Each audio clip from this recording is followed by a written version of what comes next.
green juice, hanging exercise equipment, treadmill, oversized radio, and unopened cardboard boxes. The robot vacuum seems to have gotten lost while trying to get through all of these things. Unable to get back to its charger, it ran out of battery in the bathroom. There are frosty boxes of pizza, half-eaten carton of ice cream, waffles, and salmon fillets in the freezer. No matter how hard I try to tidy up, I'm astounded by the fact that more and more things pile up. I'm Allison, 40 years old. I've been busy with work, chores, and raising a child and haven't had time to take care of myself. My 10-year-old daughter Emily even tells me, "Mom, you have to eat breakfast." I know, but it's too hectic with housework and getting my husband and daughter off to work. I normally just end up having only a cup of coffee before I leave. My husband David snickers at me saying, "You're not very efficient," while sitting on the sofa playing with his phone. My mother-in-law Pat is a fixture in front of the TV. "We are out of toilet paper. Don't forget to buy some on your way home," she says scornfully. Whose fault is it that I'm so busy? I feel anger boiling up, but I force myself to swallow it and take a deep breath instead. I don't want to argue in front of my daughter. Exactly 1 year ago, we took in Pat and started living together. The event that led to it was the passing of my father-in-law. He held a high position in a big company, and the in-laws were supposedly well off.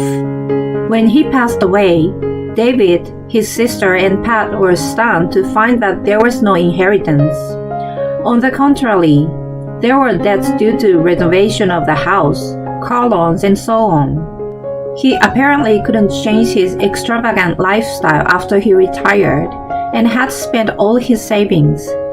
I thought he was living large and never expected him to be on the verge of bankruptcy.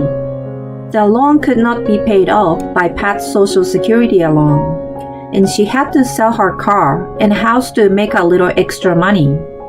Of course, we couldn't let her, who had no sense of money, live alone. My sister-in-law, who was married and lived with her own mother-in-law, begged us to take her in. Pat, who had spent all of her late husband's money, was not remorseful at all. She induced David's sympathy by acting as a sad widow who had lost everything and had nobody but her son to rely on. It boosted his ego, and he started to spoil her. A month after she moved in, so many boxes from Amazon arrived. I was so stunned that I asked the courier, "What? Are you sure all of these are for my house?" As I was in shock, looking at the piles of boxes at the entrance, Pat walked up to me smiling. "The internet is amazing, isn't it? I ordered them yesterday and everything arrived already." "Are these all for you?" "Yes, my lovely son ordered them for me. Now please take everything to my room." I felt a bit of anxiety, but I convinced myself that she had just moved in and needed some things. I quietly carried them to her room. It didn't end there. A month later. "What? Again?" "Ha ha ha," I exclaimed unintentionally at the front door, and the courier laughed awkwardly. It was natural that both of us were amazed. That was the third time that a large number of packages had been delivered to the house. Of course, all of them were addressed to Pat. What came out of those boxes were not the necessities of daily life, but bags, healthy foods, CDs, and so on. They were all little luxuries, and were not the kind of things that a person without money would buy. She wrote down the items she wanted while watching TV, and David ordered all of them. She beamed with joy when the items arrived. I could not agree with it and made my frustration clear to David. "Hey, you are spending too much." "Shut up! I can't believe you are trying to take away one of the few pleasures of old people. You are spiteful." I don't mean it like that. But the money. It's coming from me and her, so don't complain. Or are you trying to say that I don't make enough money? He got so angry that we couldn't discuss the matter. Pat, of course, couldn't care less about my frustration and continued writing down what she wanted. And he bought them for her. Half a year passed in that way. When I got home with Emily one evening, I felt something strange in the house. The living room was overflowing with things. Emily noticed the clothes first. "Mom, my room." "What's going on?" She urged me to look around the room. Her wardrobe and desk were lined up on one side. I rushed to her room to find David in the middle of moving Pat's belongings in. "Wait a minute, this is Emily's room." We have no choice. There is not enough space in my mom's room.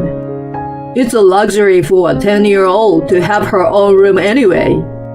She will be too spoiled and won't become a responsible adult. You're kidding. She's entitled to her privacy too. Where is she going to change her clothes now? We're a family. She can change in the bathroom or anywhere. If her mother thinks like that, she will start bringing boys over soon. You're talking nonsense. What an inappropriate comment to say to his daughter.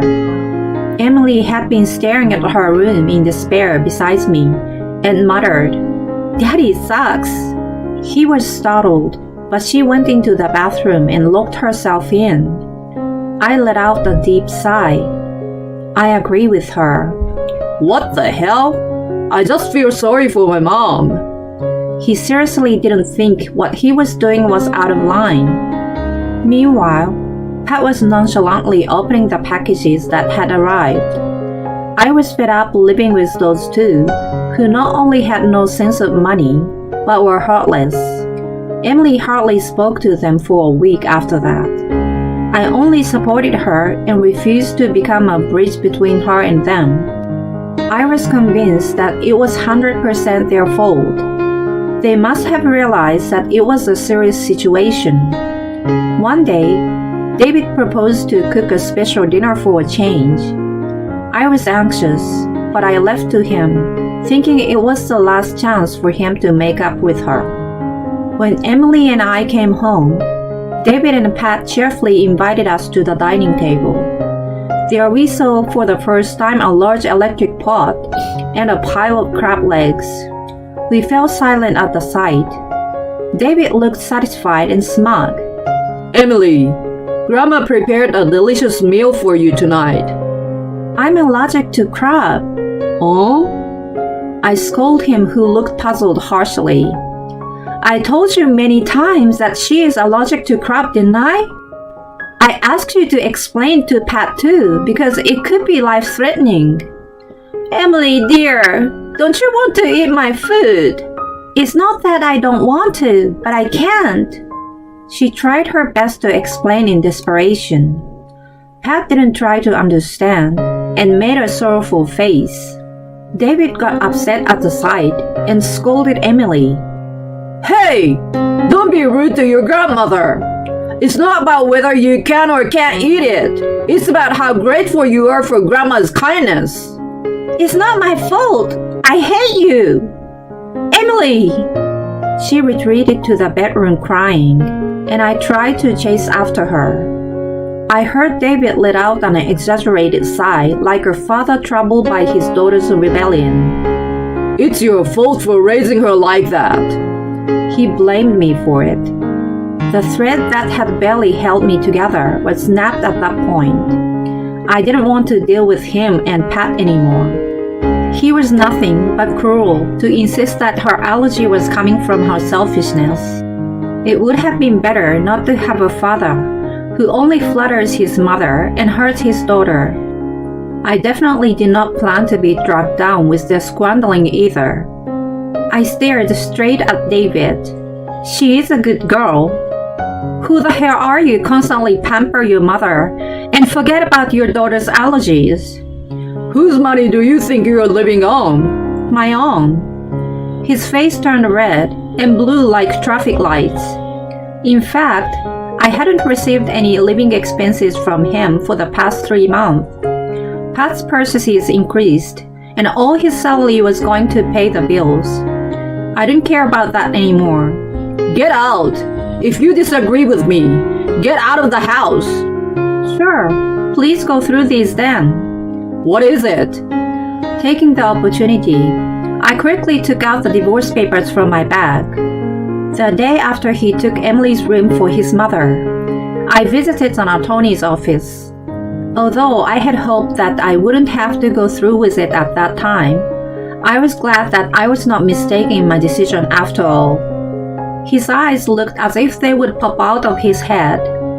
He must have thought that I would quiet down if he threatened me. It was too bad for him, and was fortunate for me. I will get out of here as soon as I can. You are going to regret this. David was too proud to back down, and snatched the papers roughly from my hand. I will come back later to pick up our belongings. Of course, I will leave everything else. You better. Don't touch my stuff. Yeah.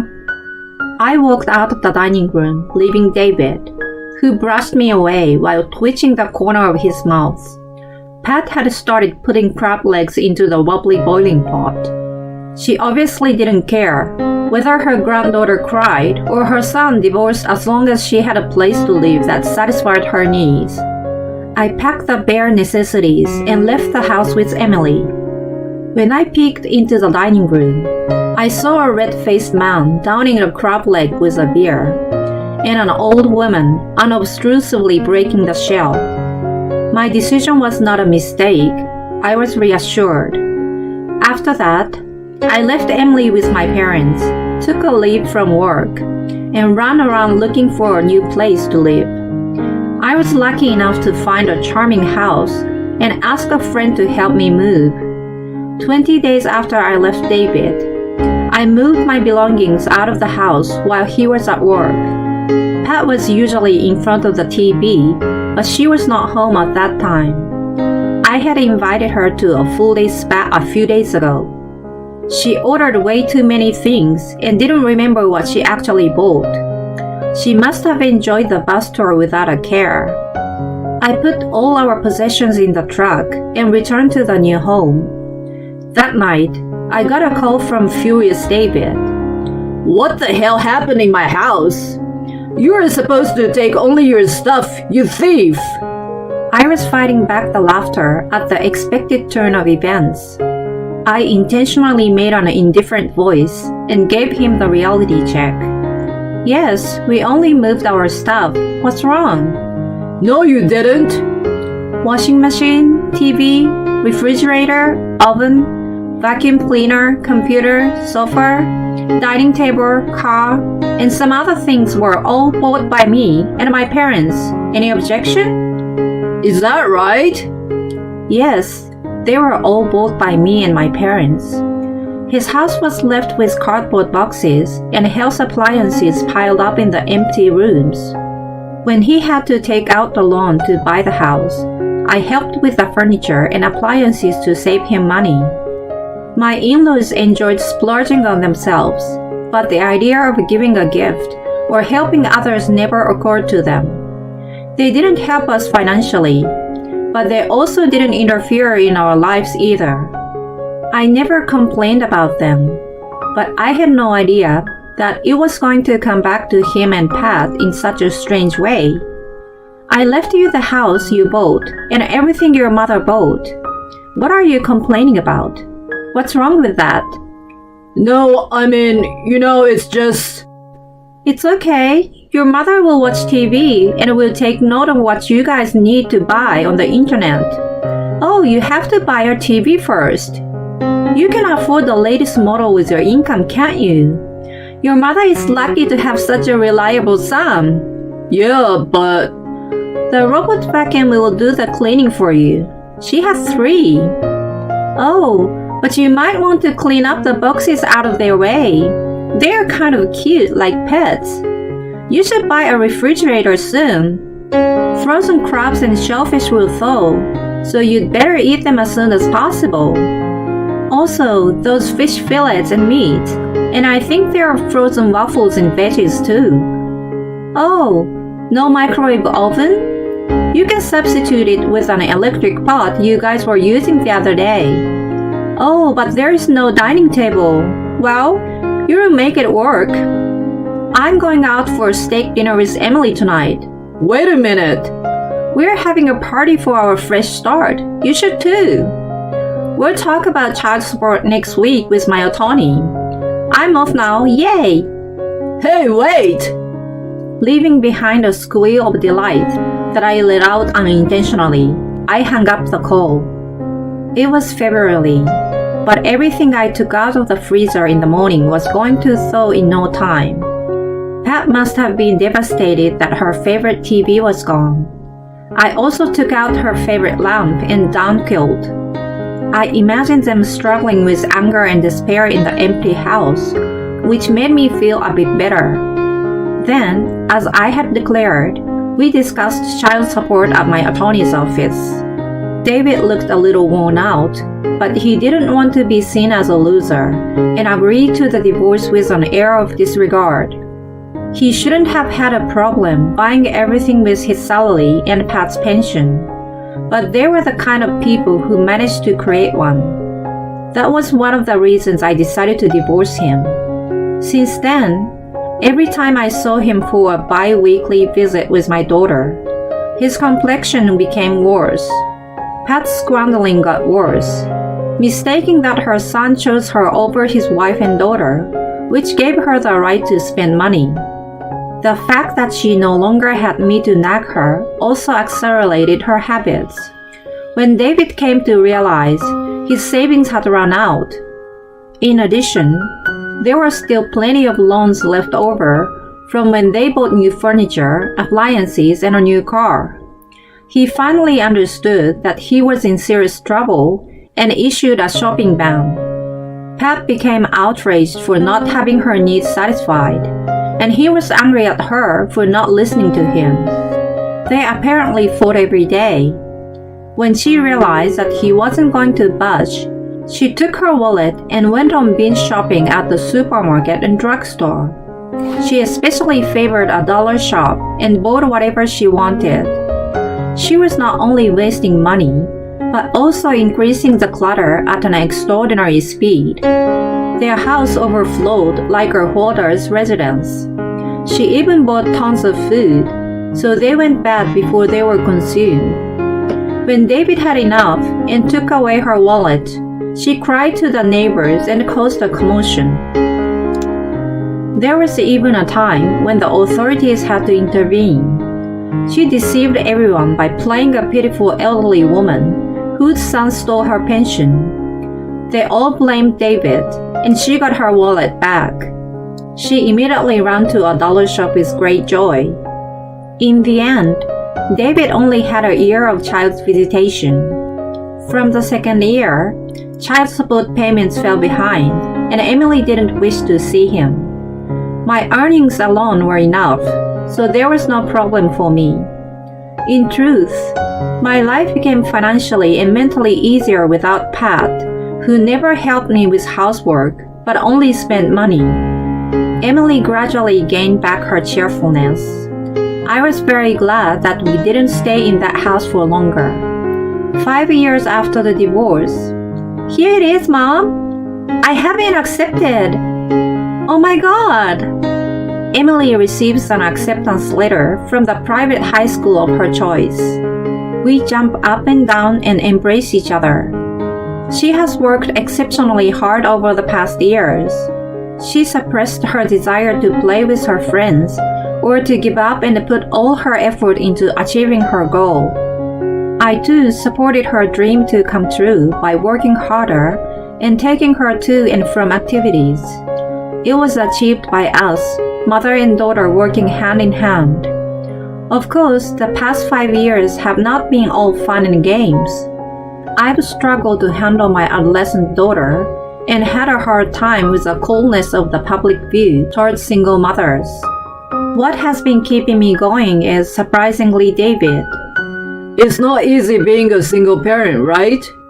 My mom is in a facility now, so come back to me.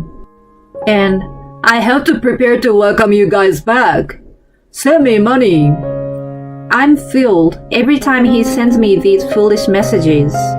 Pat was indeed spiteful, but he still doesn't seem to understand that he was the culprit who neglected his daughter to look good in front of his mother.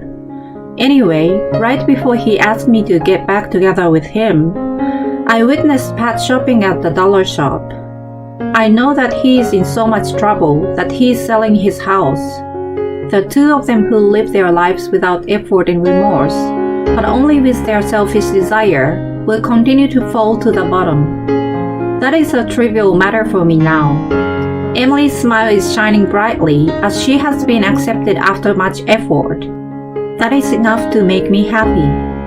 So who wants a steak dinner for celebration? Yes, meat! I take her hand and we walk under the burning red sky at sunset. Her hand, which I haven't held in a long time, has grown bigger than mine. I feel a warmth deep in my chest.